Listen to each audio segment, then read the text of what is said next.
आम्ही बऱ्याच वर्षानंतर गावी आलो होतो. मी आता 25 वर्षाचा झालो होतो. गावी आल्यावर मी मावशीच्या घरीच थांबलो होतो. कारण तीच घर मोठ होत. तिथे मला मावशीने एक स्पेशल खोली दिली होती. आई बाबा प्रत्येक नातेवाईकाच्या घरी जात होते. कधी मामा तर कधी काकू. असे ते प्रत्येकाकडे फिरत होते. मला मात्र मावशीच्या घरी फार कम्फर्टेबल वाटत होत. त्यामुळे मी तिच्या घरीच थांबलो होतो. मावशीला एक मुलगी होती. तीही शिक्षणासाठी बाहेरगावी होती. काका दुबईला नोकरीला होता. तो 4 वर्षानंतर एकदा घरी यायचा. मावशी 40 वर्षाची असूनही अगदी तरुण दिसायची. मावशीने मला पाहताच गळे लावल होत.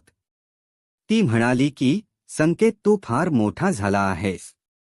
आई बाबा 2 दिवस मावशीच्या घरी राहून लगेच मामाच्या घरी गेले होते. मामा दुसऱ्या गावात राहत होता. आई मला त्यांच्यासोबत मामाच्या घरी जायला आग्रह करू लागली. पण मी तिला नकार दिला. कारण मला सारखा प्रवास करायला नको होत. मग आई बाबा ड्रायव्हरला सोबत घेऊन मामाच्या घरी गेले. मी मात्र मावशीकडेच थांबलो होतो. मी मावशीला म्हणालो, मावशी मी तुला विचारताच इथे थांबलोय. तुला काही हरकत तर नाही ना? मी बोलताच मावशी माझ्या गालावरून हात फिरवतच म्हणाली की, नाही रे संकेत, मला कशाला त्रास होईल. 4 दिवस माझ्यासोबत कोणी गप्पा गोष्टी करण्यासाठी माझ्याजवळ आहे म्हटल्यावर माझ्यासाठी चांगलंच आहे. तुझे काका तर 4 वर्षानंतर एकदा घरी येतात.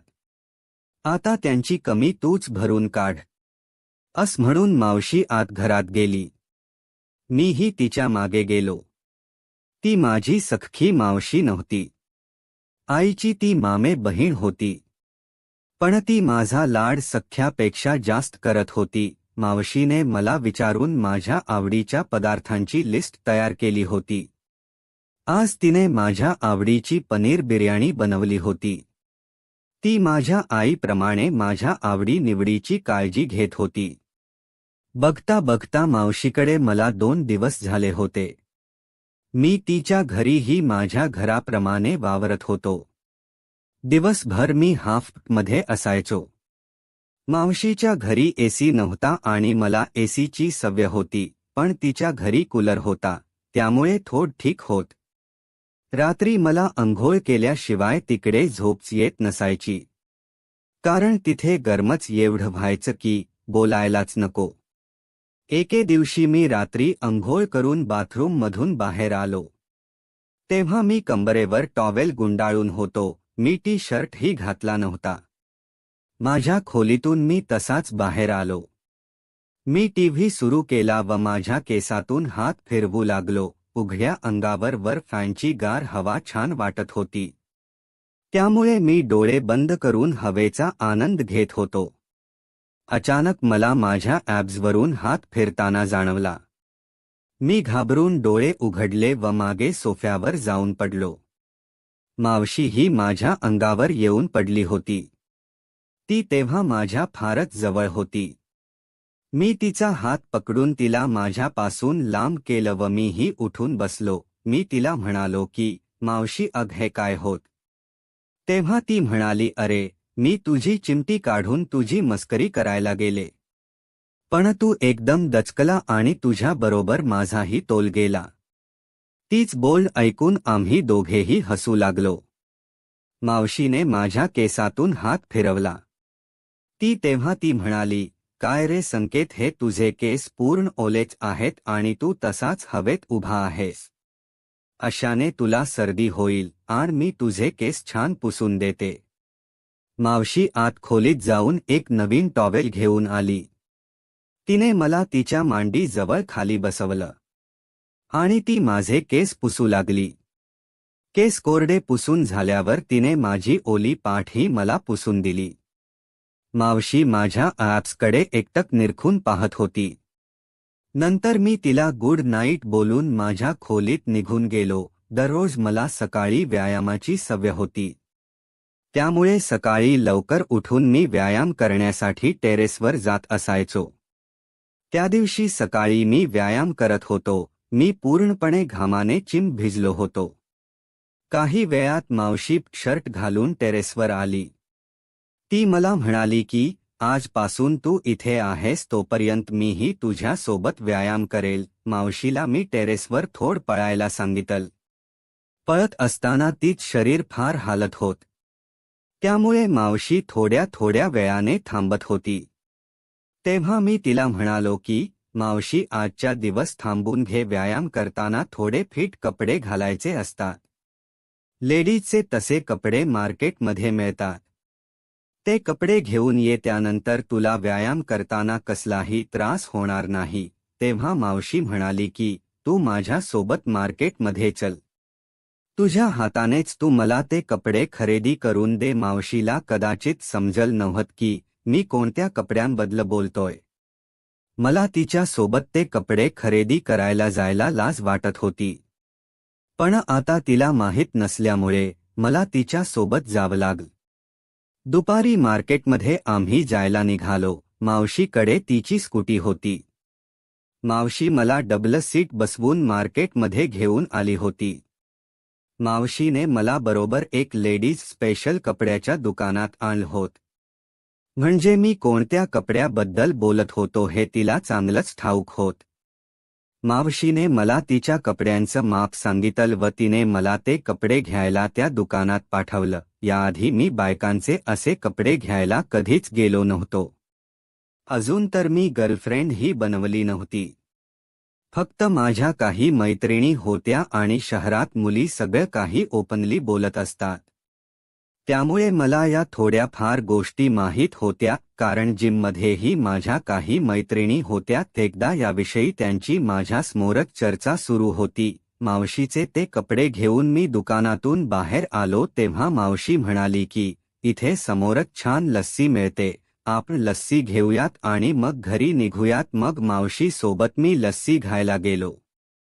तिथे मावशीला तिची कोणी मैत्रीण भेटली. मला मावशी सोबत पाहून तिची मैत्रीण मावशीला माझ्याबद्दल विचारू लागली. तर मावशीने तिच्या मैत्रिणीला सांगितलं की हा माझा मित्र आहे. मी तेव्हा मावशीकडे आश्चर्यचकित होऊन पाहत होतो. मावशीने तिच्या मैत्रिणी समोर माझा हात पकडला व आम्ही घरी जायला निघालो. येत्या वेळी मावशीने गाडी चालवली. आता मात्र ती माझ्या हातात गाडी देऊन माझ्या मागे बसली होती. बसताच तिने माझ्या खांद्यावर हात ठेवले. मावशी अशी का वागत होती मला काही समजत नव्हतं. घरी येताच मी तिला विचारलं की मावशी तू तुझ्या मैत्रिणीला असं का सांगितलंस की मी तुझा मित्र आहे. तेव्हा मावशी बोलू लागली की अरे माझ्या त्या मैत्रिणी माझ्यावर फार जळतात, म्हणून मी अजून त्यांच्या आगीत भर पडावी म्हणून बोलले. आणि तुला माझा मित्र व्हायला आवडणार नाही का? हो नक्कीच आवडेल. मी असं बोलताच मावशीने स्मित हास्य दिलं आणि ती आत तिच्या खोलीत गेली. मी सुद्धा माझ्या खोलीत गेलो. पुढच्या काही वेळातच मला मावशीचा आवाज आला. तिने मला तिच्या खोलीत बोलावलं होतं. ती म्हणाली की काही वेळ तू माझ्या खोलीत बस, मला फार एकटं वाटते. मी मावशीकडे बसलो होतो. ती मला तिच्या फोनमधील तिचे फोटो दाखवत होती. अचानक तिच्या डोळ्यात अश्रू दाटले. मावशी ढसाढसा रडू लागली. मला तिच्या रडण्याचं कारण काही लक्षात येत नव्हतं. पण तिला शांत करण्यासाठी मी तिच्या जवळ जाऊन बसलो. तीच सांत्वन करत असताना तिने माझ्या खांद्यावर तीच डोकं ठेवलं. ती थोडी शांत झाल्यावर मी तिला तीच रडण्याचं कारण विचारलं. तेव्हा ती म्हणाली की संकेत मला या घरात फार एकटं वाटत. माझा नवरा बाहेर देशात नोकरीला आहे, मुलगी दुसऱ्या शहरात शिकायला आहे. माझ्याने एकटं राहील जात नाही. माझ्याही काही इच्छा आहे. तुझ्या मावसाने मला कधी समजूनच घेतलं नाहीये. एक मुलगी झाली त्यानंतर तर आमच्यात नवरा बायको सारखे काहीच रिलेशन राहिले नाहीये. कारण लगेचच तुझे मावसा नोकरीसाठी दुबईला गेले. आताच तूच सांग मी एवढी म्हातारी झाली आहे का? तेव्हा मी मावशीला म्हणालो की मावशी तू फार सुंदर आहेस, गाढवाला गुळाची चव काय अस मांसांत झालंय. पण तू कसली चिंता करू नकोस. काही वर्षात त्यांना घरी परत यावंच लागेल. तोपर्यंत तू तुझ आयुष्य चांगल जगून घे. मावसा आले की तुला त्यांचीच खातिरदारी करावी लागेल. मी मावशीला गप्पामध्ये गुंतवलं. ती तीच दुःख विसरली. मला सकाळी जाग आली तेव्हा मला माझ्या शेजारी मावशी दिसली नव्हती. मी उठून बाहेर गेलो तेव्हा ती किचनमध्ये काम करताना दिसली. मी ब्रश करण्यासाठी माझ्या खोलीत निघून गेलो. त्यानंतर मी व्यायाम केला. मला व्यायामासाठी जाताना पाहून मावशीही माझ्या मागे आली होती. आज मी तिला काही नवीन व्यायामाचे प्रकार शिकवले होते. व्यायाम झाल्यावर मी पोटभर नाश्ता केला. मावशीच्या घरी मला पाहिजे ते मिळत होत. आई बाबा अजून फिरतीवरच होते. असेच पुढचे काही दिवस गेले. मागच्या 2 दिवसापासून मी मावशीच्या खोलीत झोपत होतो. कारण माझ्या खोलीतला कूलर बंद झाला होता. गार हवेशिवाय रात्रीची झोप येणं अवघड होत. मावशीच्या खोलीत मला एक वेगळाच आराम मिळत होता. मी आठवड्यातून एकदा पूर्ण अंगाला तेल मालिश करायचो. शहरात तर मसाज सेंटरमध्ये जाऊन मी मसाज काय करत असायचो. आता ही माझ्या शरीराला मसाजची गरज भासत होती. त्यामुळे मी मावशीला म्हणालो की मावशी तुझ्या गावात मसाज सेंटर कुठे आहे हे मला सांग. तेव्हा मावशी म्हणाली की अरे बाहेर जायची काय गरज आहे. मी आहे ना, मी तुला मसाज करून देते. माझाही पार्लरचा कोर्स पूर्ण झाला आहे. मी फक्त पार्लर चालवत नाही. मावशीने मला मसाज सेंटरचा पत्ता काही सांगितला नव्हता. ती मला तिच्या हाताने मसाज करून देऊ लागली. तिने तिच्या हाताने कोमट तेल माझ्या पाठीवर घातलं व ती तिच्या दोन्ही हाताने मसाज करू लागली. तिचे हात कधी मऊ लागत होते तर कधी कडक वाटत होते. पण मसाज मात्र ती फार छान देत होती. ती मसाज करत असताना मला कधी झोप आली मला कळलंही नाही. मी जेव्हा उठलो तेव्हा मला मावशीचा रडण्याचा आवाज येऊ लागला. ती माझ्या शेजारी बसून रडत होती. तिच्या साडीचा पदरही सुटला होता. तिला रडताना पाहून मी फार घाबरलो होतो. तिची ती अवस्था फार वेगळी झाली होती. मी तिला म्हणालो की मावशी काय झालं, तू अशी रडत का आहेस, तुला पुन्हा एकटं वाटते का. मी असं बोलताच मावशी म्हणाली, नाही संकेत, आज तर माझा एकटेपणा दूर झाला आहे. असं म्हणून तिने मला मिठी मारली. मी तिला माझ्या मिठीतून बाजूला केलं व मी तिला म्हणालो की मावशी तू असं कोड्यात काय बोलतेस, मला तर काहीच समजत नाहीये. तू रडण आधी थांबव. मी तुझ्यासाठी पाणी घेऊन येतो. मी बेडवरून उठणार तोच मावशीने माझा हात पकडला. ती पुन्हा येऊन मला बिलगली. ती म्हणाली की संकेत, आपल्यात आता खूप काही झालं आहे. तू थोड्या वेळापूर्वी तुझ भान हरपून बसला होता. मी तुला खूप थांबवण्याचा खूप प्रयत्न केला. पण तू माझ काहीही एक ऐकलं नाहीस आणि आपल्यातील सर्व मर्यादा ओलांडल्या गेल्या. मावशीने मला तिच्या मानेवरील निशाण दाखवले. ती म्हणाली, आज तू जरा जास्तच वेगळ्या मूडमध्ये होतास. तीच बोलणं ऐकून मी हादरलो होतो. माझ्याने हे काय झालं होतं. मी बेडवरून झटक्यात उठलो. मावशी पुढे म्हणाली की संकेत, अरे लाजतोयस काय, हे तर मागच्या कितीतरी रात्रीपासून सुरू आहे. तू जेव्हापासून माझ्या खोलीत झोपायला सुरू केलं आहेस तेव्हापासून एक रात्रही तू थांबला नाहीयेस. रात्री मजा करतोयस आणि सकाळ झाली की अजिबात काहीच दर्शवत नाहीस. त्यामुळे मी सुद्धा काहीही दर्शवत नाही.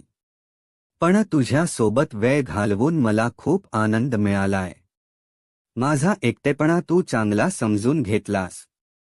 तुझ्यासारखा मला समजून घेणारा आजपर्यंत कोणीही भेटला नाहीये. मावशी ते काय बोलत होती. मला तर ते ऐकून चक्कर येऊ लागल्या होत्या. मी तिथून माझ्या खोलीत निघू लागलो. तेव्हा मावशीला मळमळू लागलं. ती धावतच बाथरूममध्ये गेली. मावशी बाथरूममधून बाहेर आली तेव्हा माझ्याकडे बघून ती हसती म्हणाली की, संकेत तू बाबा आणि मी आई होणार आहे. हे ऐकून तर माझ्या पायाखालची जमीनच सरकली होती. मी मावशीला म्हणालो, मावशी तुला हे सगळं बोलताना काहीच कस वाटत नाहीये?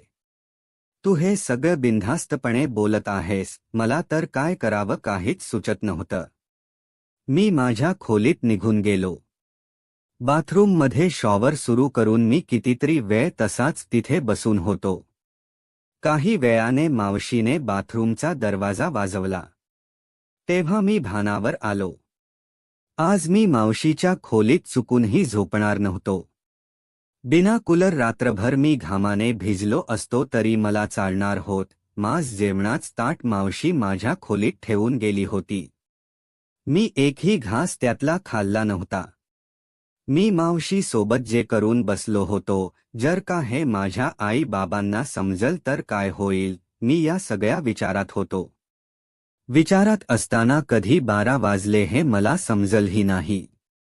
शेवटी मी मावशी सोबत बोलायचं ठरवलं. मी मावशीच्या खोलीजवळ आलो तेव्हा मला ती फोनवर बोलताना दिसली. मला वाटलं ती मावसांसोबत बोलत असेल. ती फोनवर सोबत काय बोलत होती हे मला ऐकायचं होतं. कारण तिने मावसाला सगळं काही सांगितलं असतं, तर माझ्या आई बाबांनाही सगळं समजलं असतं. मी तिच्या खोलीचा कानोसा घेऊ लागलो. मावशीच सगळं बोलणं मी ऐकलं होत. आता मात्र माझ्या पायाखालची जमीनच सरकली होती. मी तेव्हा मावशीच्या खोलीत शिरलो. मला पाहून ती दचकली होती.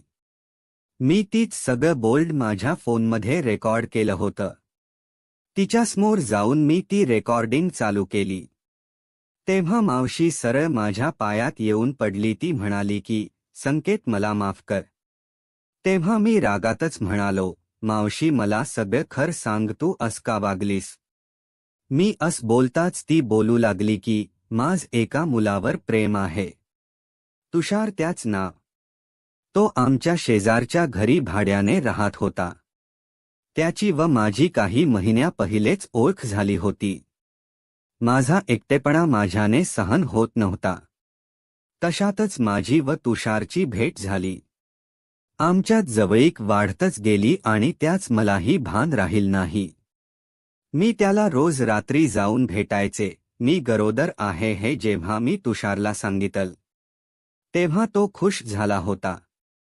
त्याने मला लग्नाचं वचनही दिलं होतं. पण अचानक तो काहीही पूर्वकल्पना न देता अर्ध्या रात्री त्याच घर सोडून पळून गेला. मी मात्र मोठ्या संकटात अडकले होते. तुझ्याकडून मला काहीतरी मदत मिळेल म्हणून मी तुझ्याशी खोट बोलले की तू माझ्या सोबत काहीतरी केलं. मी मावशीच हेच सगळं बोलणं काही वेळापूर्वी ऐकलं होत. ती तिच्या प्रियकराकडे प्रेमाची भीक मागत होती. मी तेव्हा तिला म्हणालो, मावशी खोट कितीही लपवलं तरी कधी ना कधी ते समोर येतच. ही असली बॅचलर मूल तुझ्यासारख्या लग्न झालेल्या महिलेशी लग्न कधीच करत नसतात. ते फक्त काही दिवस तुमचं सांत्वन करतात, खोट्या प्रेमाचा देखावा करतात आणि त्यांची हौस भागवून निघून जातात. तुम्ही मात्र घरातील गोष्टी चव्हाट्यावर नेऊन स्वतःच आयुष्य बर्बाद करून घेता. अग एका बायकोवर खरं प्रेम करणारा हा फक्त तिचा नवराच असतो. नवऱ्या व्यतिरिक्त जो कोणी पुरुष तिच्या आयुष्यात येतो, तो फक्त त्याची हौस भागवून घेण्यासाठी. त्याला तुमच्या एकटेपणाशी, तुमच्या प्रेमाशी काहीही घेणं देणं नसतं. मावशीला हे सगळं समजायला फार वेळ झाला होता.